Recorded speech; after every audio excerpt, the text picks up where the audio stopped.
I said a hello this morning to you, so I'm not going to do all that American tradition of starting any talk with a funny joke and get to the business and all that. That's what I learned. So I'm going to get to the business directly. I'll be speaking about the STEM equity and the needs of disadvantaged students in rural areas, particularly in Iowa.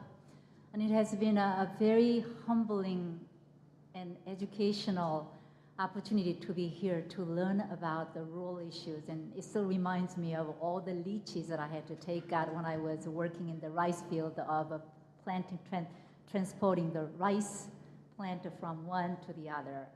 So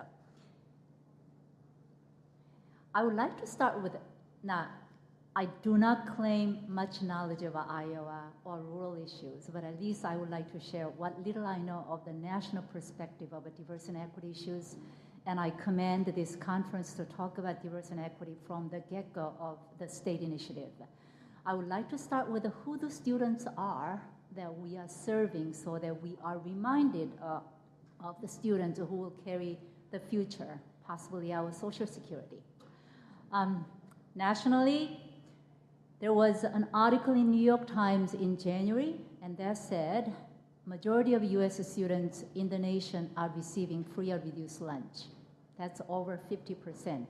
So when we think about the poverty is not the majority, minority traditionally. It's a new phenomenon. Now, what do you think of the racial and ethnic proportion of the students in the nation?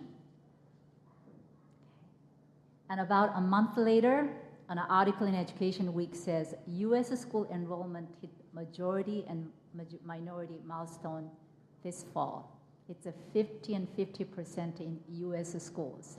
What is remarkable about this fact is that according to the 2010 US Census data, the projection was that this crossing would happen in 2024, and it happened a decade sooner. That's what's happening in Iowa, and I will get to that. Disabilities, 1 out of 6 students receive special education services, and in terms of English language, 21% of students speak a language other than English at home. That's 1 out of 5. You can think of it as a limitation, or you can think of it as an advantage. I was very happy with, again, a University of Iowa student yesterday who greeted me with 안녕하세요 in Korean. I felt very much at home. Okay, that's Korean. 9% of students participated in English language learning programs, and that amounts to about 4.5 million students in the nation. So that's a national scene. You may be wondering, what about my state of Iowa? Has anyone done research on demographics of your state? Yes, no? So I was very curious about Iowa. This is my first visit to this state. So it's my learning. When I think of Iowa, I think of that. At least that's what other people from other states think of. If you build it, they will come. I think of cornfields. Iowa, Kevin Costner, all of the good things. And then 20 years later, the photo says that the traffic in Cedar Rapids, it doesn't seem any different from New York or Miami. So the two juxtapositions, you can think of a lot from these two pictures. You can think of it as a change of a time over the period of 2 decades. You could think of it one coexisting with the other. And I think of these two photos as a historical view, but also the ecosystem of the state. It's not one or the other. I think the two coexist. When you think about produce, you also think of a migrant population. When you think of urban needs, you also think of a migrant population. It's a changing demographics. So diversity in Iowa, I did a little bit of a study of who the students are in the state. So student population, Iowa, by the way, has a very good record of student demographics available on one website, unlike some of the other states where I had to do really multiple sources. Poverty is 41%. Is that lower or higher than the national average? Slightly lower. It's 50%. Okay. Now, the next number is a news from multiple perspectives. Race and ethnicity is a 22% of a non-white. So from my perspective of living in Miami and living in New York City, I thought, wow, that is a low, lower than the national average. But then it can be interpreted very differently. So what I see is white last year, Hispanic 10%. So I was curious about the Hispanic population over the past 2 decades, and black. So this is what I found.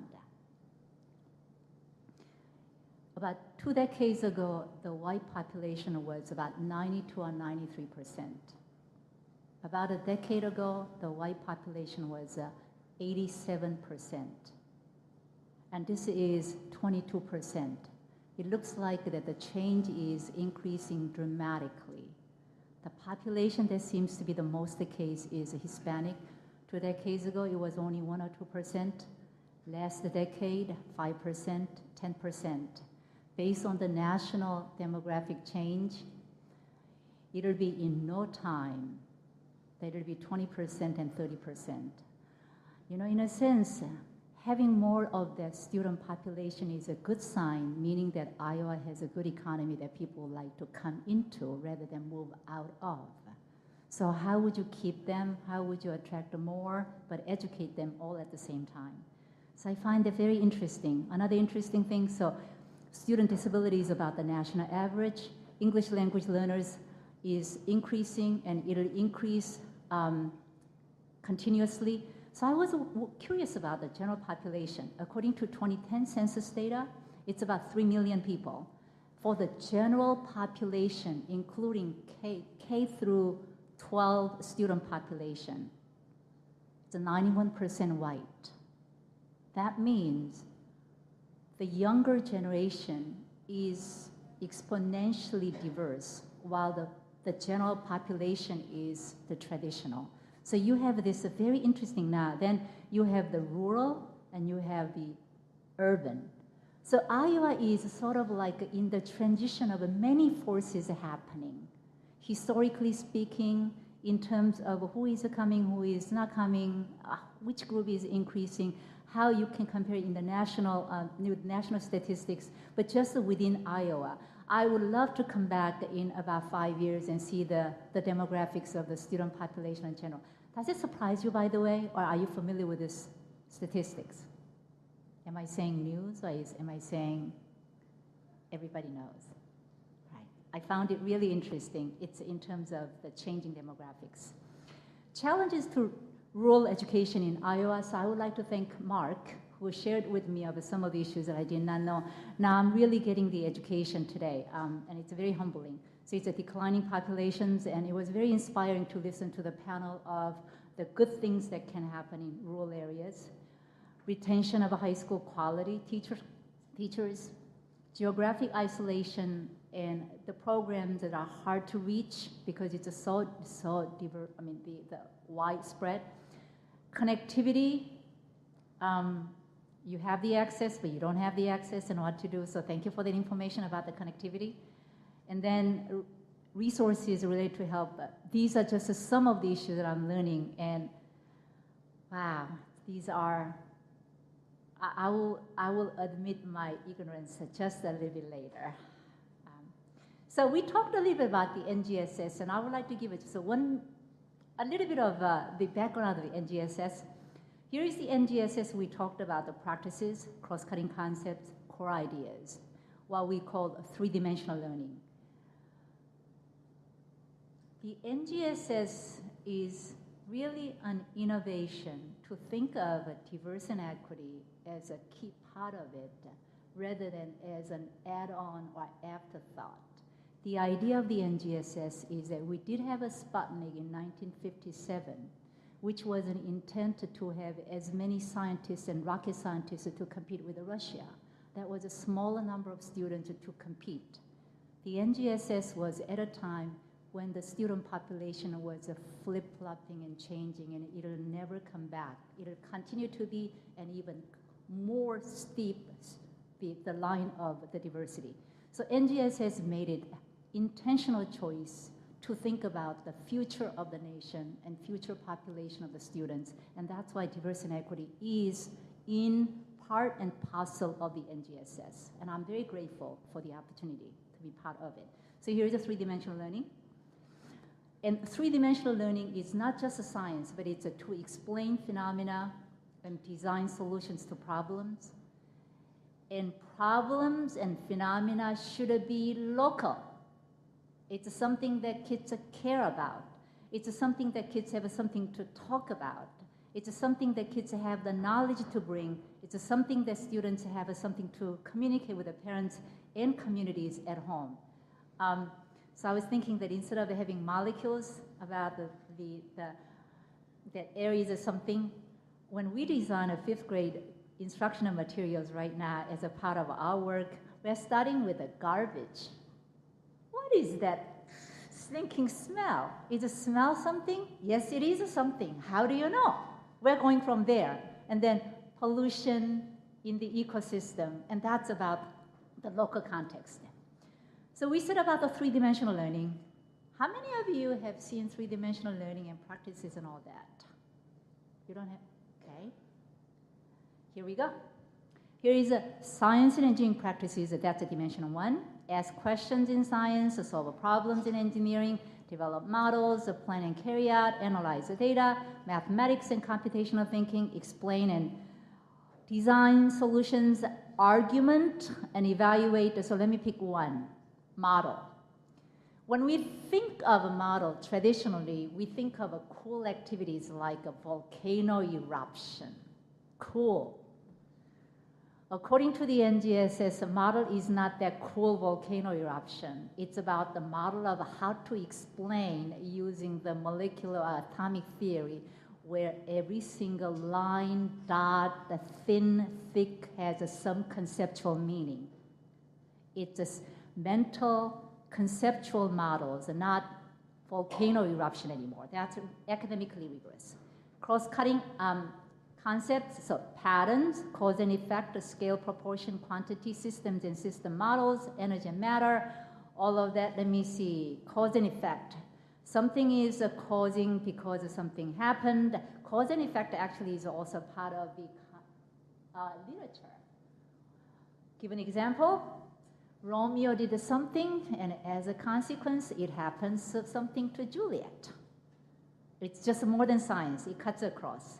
I know that you asked a question about that does STEM apply to other subject areas, and they would say, yeah and no. So you can see that the cross-cutting of these ideas.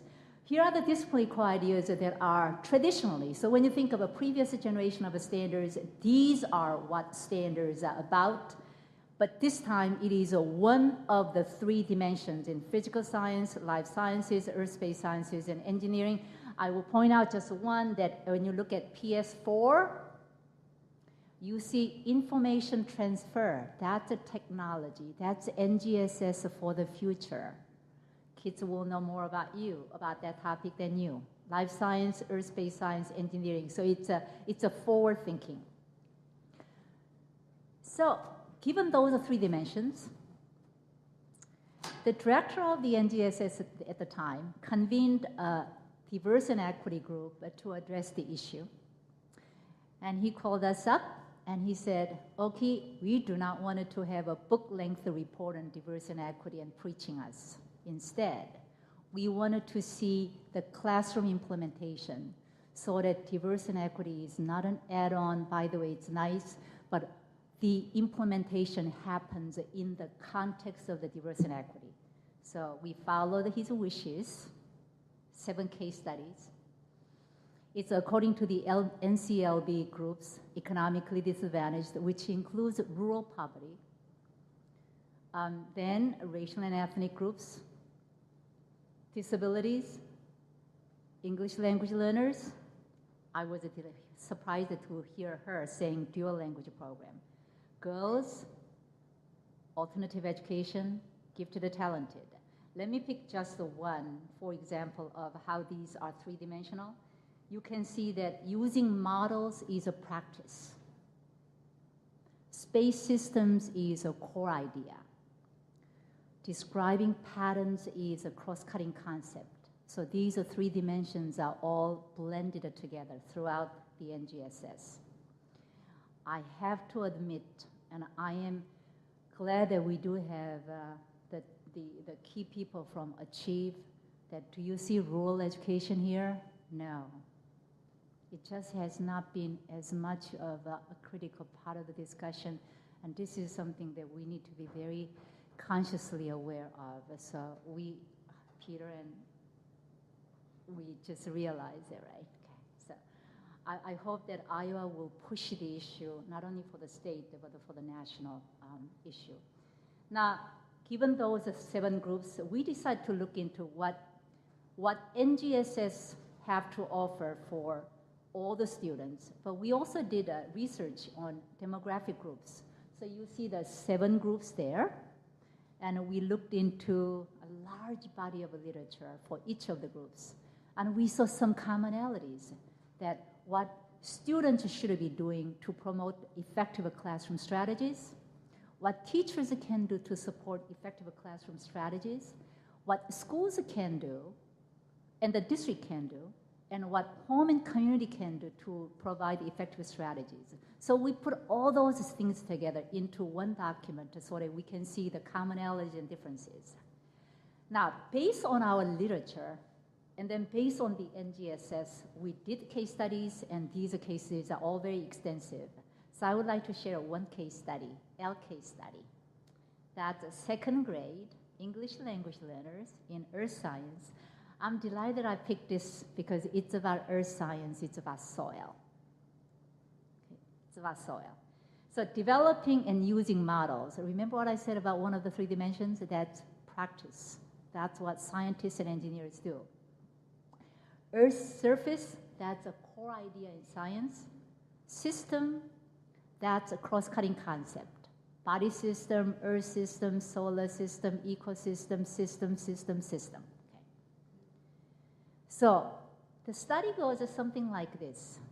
If you do not see the photos of the kids, and imagine whether you would be happy if your 2nd grade daughter and son or grandson or granddaughter goes to school and study this topic. Ready? Okay. Not even thinking about the color or the language of the students. Here's a case study. The investigation is carried out by a class of 2nd grade students with 80% English language learners, including some who had been here for only 3 months by the time of this instruction. While observing the soil in the schoolyard, they ask if soil is the same. That's a question. Is the soil the same? Some students think that sand is an example of a different soil. They develop a conceptual web. They would like to find out. So NGSS is about to figure things out. Are they ready? All right. So they went out to the schoolyard and they dug into the soil. Okay. They are doing science and engineering to find out whether the soil is the same. And so they don't stop. Typically, science instruction has 1 lesson and we stop. Here continues.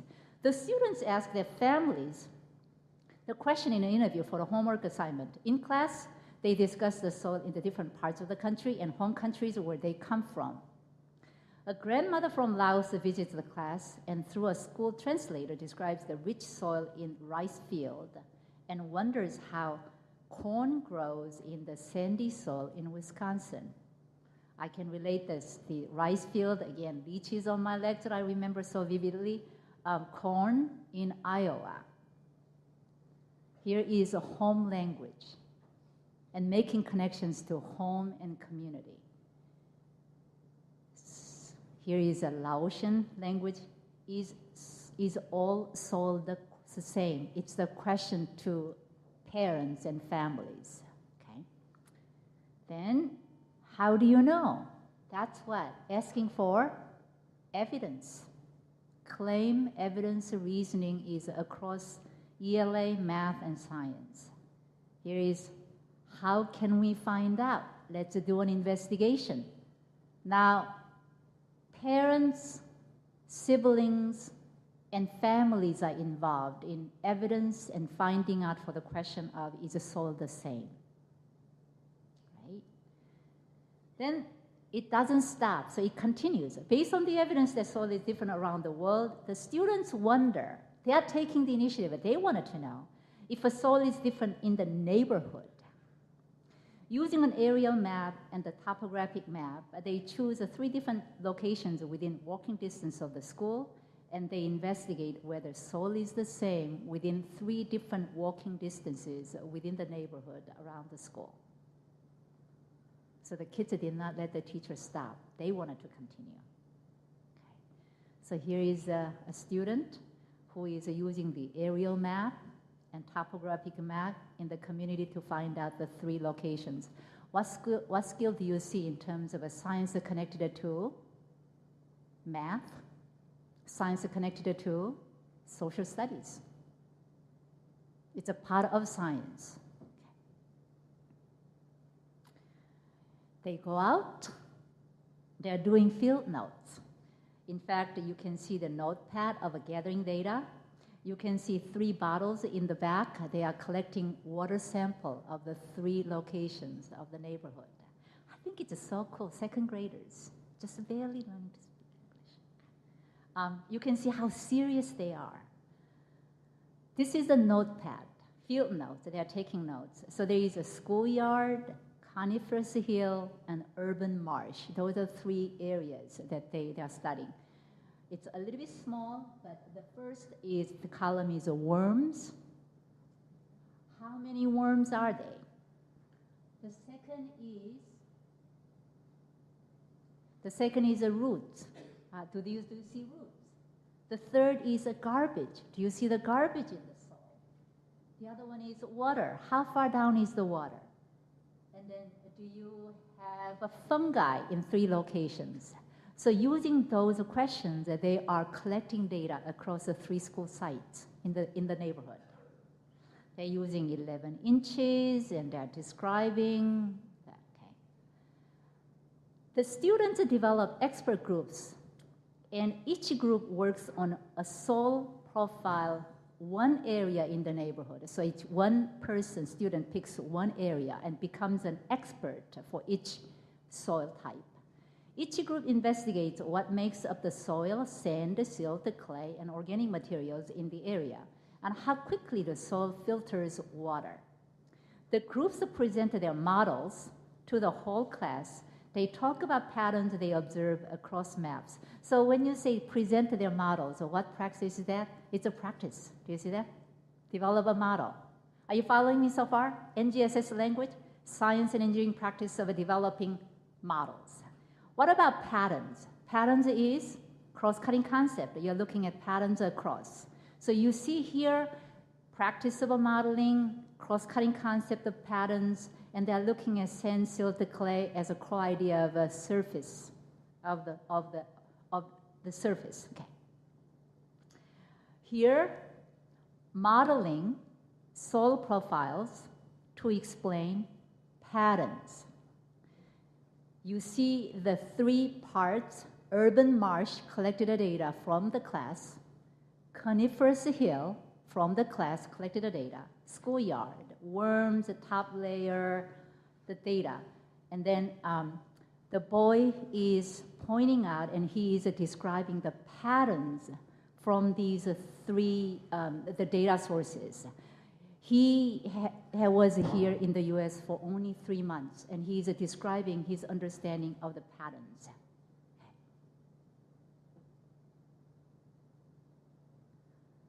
The students are then, they don't stop here.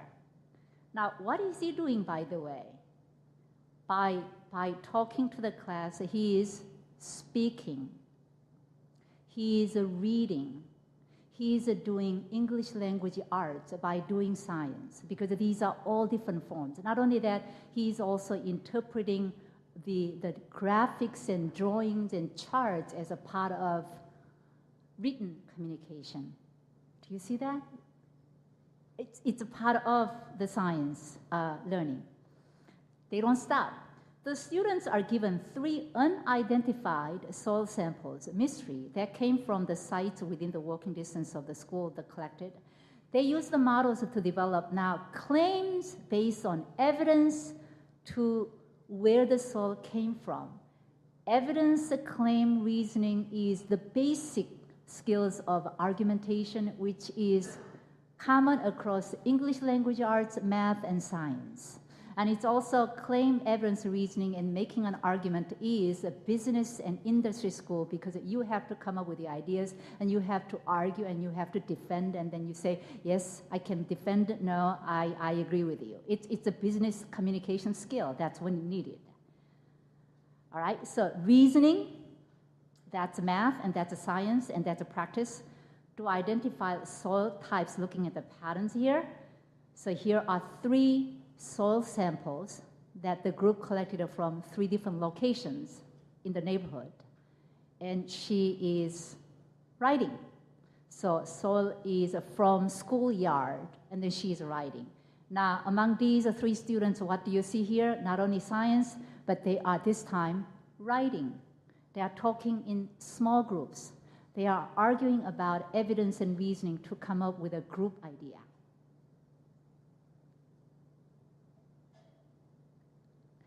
Then, using evidence to support claims. So students are not only writing and working in a small group, but they are also doing in writing extensively. So he says, do you think the soil came from the urban marsh, the coniferous hill, or the schoolyard field? That's a question. And he says, use evidence to support your claim. Remember, these are second grade students. What is your claim? I think the soil is from the coniferous hill. Why do you think that my evidence is? As the student is writing to support the claim. And this is extensive writing, another form of English language arts. Then they are moving into not just in a small group or writing, but it's to the whole class. Have the safe environment for the student to come up to the front on whiteboard, and he is writing to the whole class of claims, evidence on the whiteboard. So he says soil A is from urban marsh. The evidence is and I have the worm school. The soil B is from schoolyard. My evidence is, so he's demonstrating and sharing his ideas of a claim and evidence to the whole class.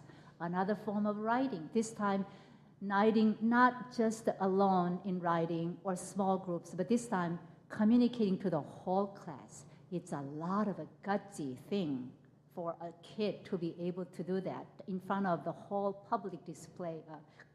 So it's not only learning about, knowing about, having the knowledge, but also having the safe environment. This is inclusion. It's an inclusive classroom where all the ideas are valued.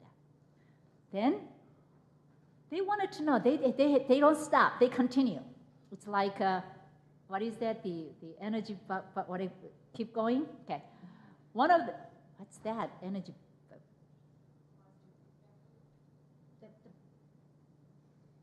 Bunny, whatever.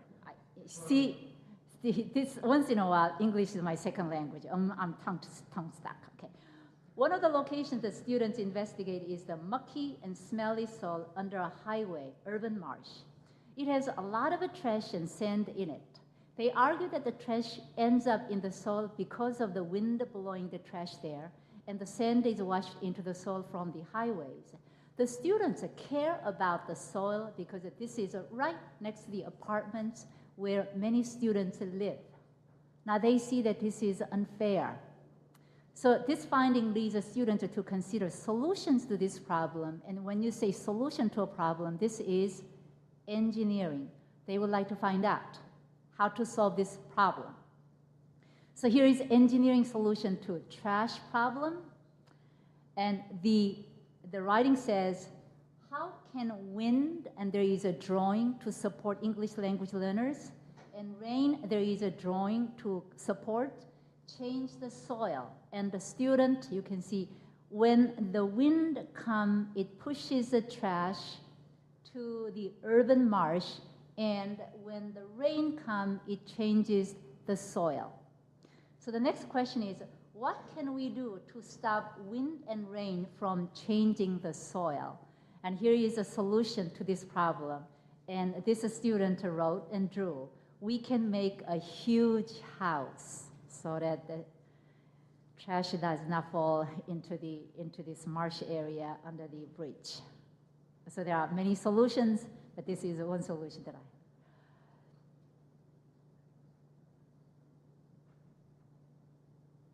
Let me, by the way, am I the only one who is in awe? Or do you think it's pretty cool?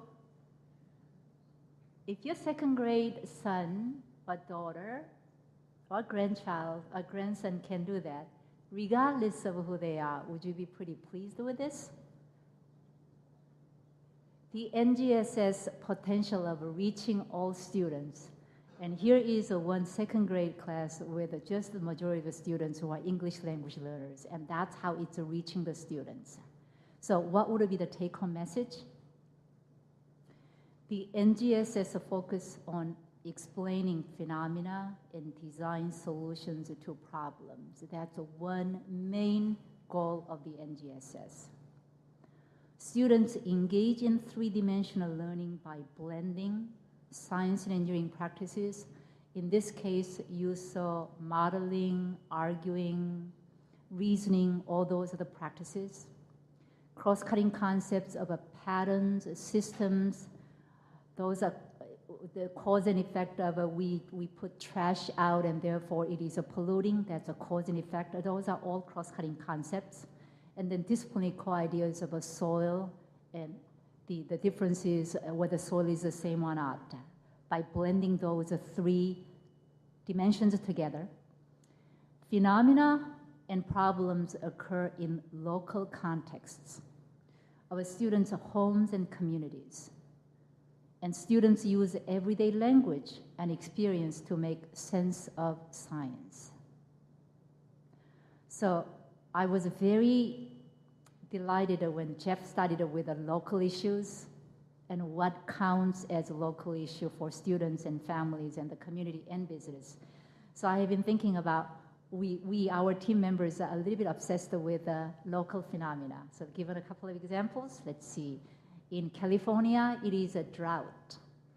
When you visit California, they will say golden state. For me, it's a dirty brown state. Sorry, I mean literally speaking, but figuratively speaking, it's a golden state. New Jersey, for example, would be pollution of all the chemicals and all the industry, although New Jersey's state name is the Garden City.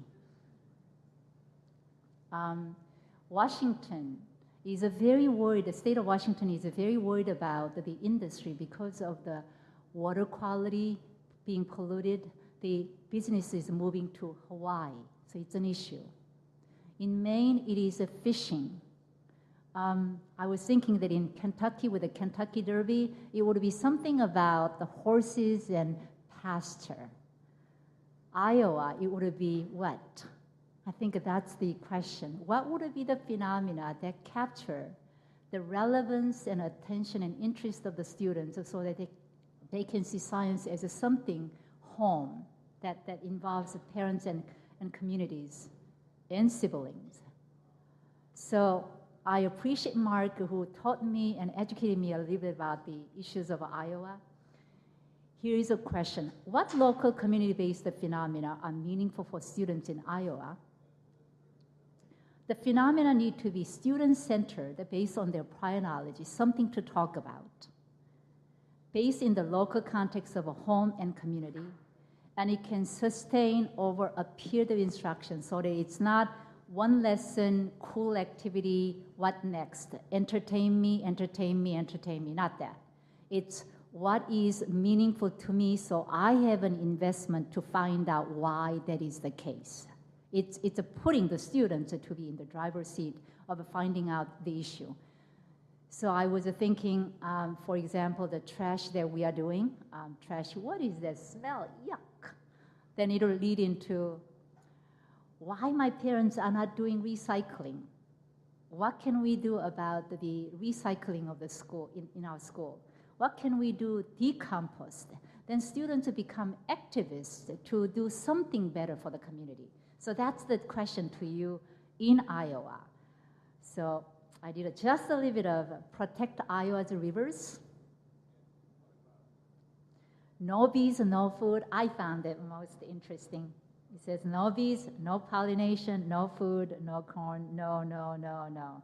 So it says that give a chance to bees. Sounds like a give a chance to peace.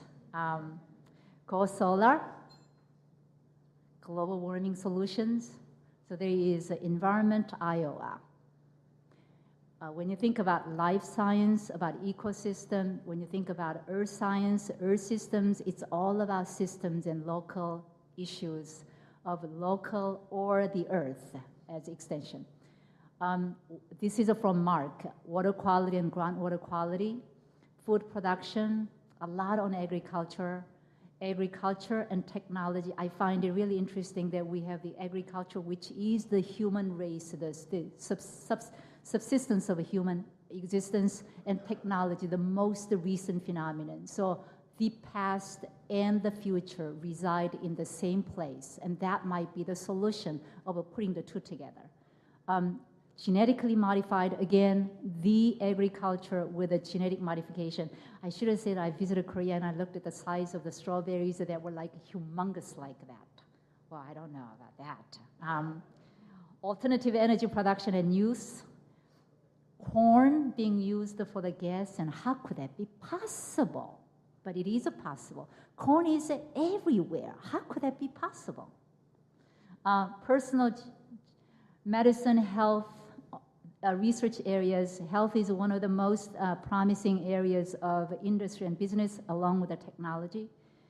So these are some of the local issues that I think would be so cool that Iowa undertakes as phenomena-based issues, but not just the phenomena that are cool outside, but the phenomena locally that we solve. And then students really be engaged and involved and have a stake in it because it is for them and for their families and for their future. I also think that some of these issues are some a little bit more simpler than others. So that's why I was thinking of the coherence of a learning progression to start from K3, 6, 12, and then siblings working together, like the students here. If they work together from systematically of that over the years, I think that would be so cool. If anyone does NSF project to do a research study on it, I will be a consultant. So I would like to just say a little bit about how NGSS is not only the future of our students in STEM, but NGSS also moves and connects to the Common Core state standards. They all go together and speak the same language for the good of the students. It raises the bar for content. It's academically rigorous. So one example is that when science says develop a model, well, it's cool to do the volcano eruption as a model. But when we say model in science, we are talking about the model of a car, model of a technology, all the nitty-gritty details of that conceptually. That's what we're talking about models. Okay. Raise the bar for language. Why is that? So when you engage in argumentation, when you explain, when you develop models, when you read to verify the information, what is the mechanism of arguing and explaining and reading and writing and all of that? That is language. Whether it's written, whether it's verbal, whether it's graphics, whether it's drawings, whether it's even sign language, anything, it's a language to communicate. Okay. And then all the standards call for high level of a classroom discourse, oral and written, across all content areas for all students, particularly English language learners or students with a limited literacy, students whose English may not be standard English, so it applies to all, but for some students more particularly. So here is a drawing that I would like to spend just 1 minute to think about. We have a math common core, we have science common core, we have English language arts common core. And math it says, make sense of problems and persevere in solving problems and don't give up too quickly, which is a foreign concept to our students who need immediate gratification. Reason abstractly and quantitatively, and science has a quantitative and computational thinking. Attend to precision. Look for, so on the left side, look at on the top of math, it says M4, models with mathematics. And models and mathematical thinking is a part of a science. It overlaps. Develop and use models, that's a science. So you can see the overlap of math and ELA. Science has the practices and it overlaps. Let's see, English language arts. It says demonstrate independence in reading complex texts and writing and speaking about them. Come to understand in different perspectives. But when you look at the center, it says all of the three subject, there is a lot of overlap among the three subject areas. But in the center that cut across the three subject areas, but also social studies and any other subject could be, it says E2, build a strong base of knowledge through content-rich texts. So students are reading about science and students are reading about social studies while they do science and while they do English language arts. E5 is a read, write, and speaks grounded in evidence. So students are not simply saying that I think and I feel. It's not that. I'm making the claim based on the evidence because that's what I see. And that applies to science. We'll see. M3 and E4 construct a viable argument and critique of reasoning of others. So you have to share ideas and come to consensus agreements on issues. Engage in argument from evidence, that's S7 in the center. So two things that I would like to say about the concentric circle. One, it's not ELA reading about Shakespeare. It's important, but it's reading about content areas. ELA teachers should read about science text. As a science teacher, they should read about the text and then read and write and speak and listen and graphics and all that as part of science. The second is it's all about argue from evidence. Argue from evidence, so here is my image. If a classroom is effective, it should be very noisy. Figuratively speaking, guess who is talking? Kids. They argue. And that's a skill across the subject areas, and that's a skill in business too. They have to be able to defend and argue their questions and ideas. So how do content teachers work together to capitalize on synergy of the NGSS and CCSS for all students? Here is so that the students do all these things all at the same time and get the best of what all the disciplines have to offer. So my analogy of not only the science teachers and math teachers and ELA teachers and STEM teachers and other teachers working together, but when you involve parents and communities by having the problems and questions in the community, when you have a business and industry excited about the working with the schools because they can hire students in 5 years for their own companies, that's the collaboration and the synergy among multiple entities. So I would like to end this image of Iowa. Ready? How you can have a home run? Home. That Iowa is known for the best in the nation, something proud of, we come home. That to me just hit home. Just a couple of points. Anyone who would like to know about the NGSS website, this is how NGSS website looks like. There is Appendix D that says all students, including 7 case studies, and that's included in the resources. When you go into resources, anyone who cannot wait to read all the case studies, you have the case studies that are listed on the resources as well as the case studies listed in the links.